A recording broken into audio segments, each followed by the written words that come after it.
একজন বুজুর্গ যিনি ওই সময়ে ইতিহাসে বুজুর্গ হিসেবে আমলদার মানুষ হিসেবে মানুষের কাছে পরিচিত ছিলেন, তার নাম হল বুজাইর ইবনে ইয়াস। ইবাদত বন্দেগীর ক্ষেত্রে তার সুপ্রসিদ্ধি ছিল মানুষের মধ্যে। তিনি বাইতুল্লাহ শরীফে, কাবা শরীফে, হারামে থাকতেন, খুব ইবাদত করতেন। ঘন্টার পর ঘন্টা রাতের বেলায় হারাম শরীফে বাইতুল্লাহর সামনে দাঁড়িয়ে তাহাজ্জুদের নামাজ পড়তেন, কোরআনে কারীমের তিলাওয়াত করতেন, রোনাজারি করে কান্নাকাটি করে আল্লাহ রাব্বুল আলামিনের কাছে ফরিয়াদ করতেন।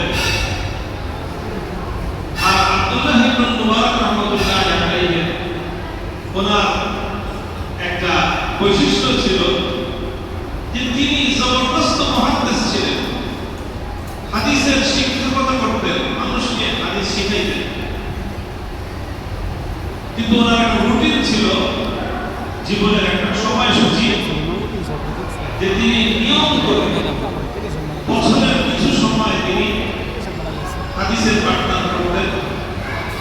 সারা দুনিয়ার হাদিস শিক্ষার্থীরা ওনার কাছে আসতো ইলমে হাদিসের শিক্ষা অর্জন করার জন্য।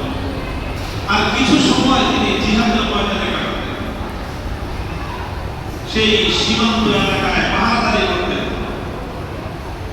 তো তিনি এইভাবে ওনার জীবনটাকে দুই ভাগ করে কাটাতেন।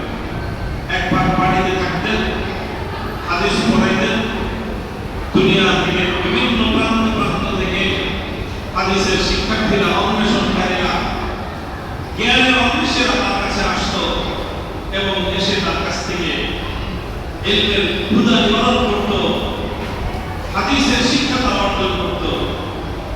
আরেক ভাগ সময় তিনি কাটাতেন হাল তরবারি নিয়ে জিহাদের ময়দানে গিয়ে সৈনিক হিসাবে কাতারে দাঁড়ায় তিনি শত্রুর সঙ্গে লড়াই করতেন।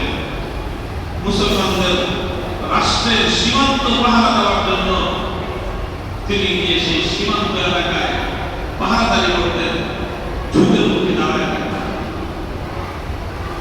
তো তিনি হয়তো কোনো একরকম রাতে, কোনো এক রাতে এরকম সীমান্ত পাহারা দিচ্ছিলেন,